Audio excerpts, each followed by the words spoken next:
هنوز در سفرم. مرا سفر به کجا میبرد؟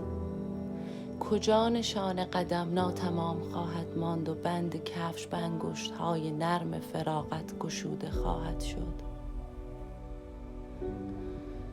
کجاست جای رسیدن و پهن کردن یک فرش و بی خیال نشستن و گوش دادن به صدای شستن یک ظرف زیر شیر مجاور؟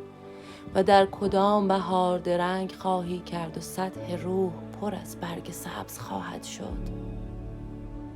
شراب باید خورد و در جوانی روی یک سایه راه باید رفت. همین. کجاست سمت حیات؟ من از کدام طرف میرسم به یک هدهد؟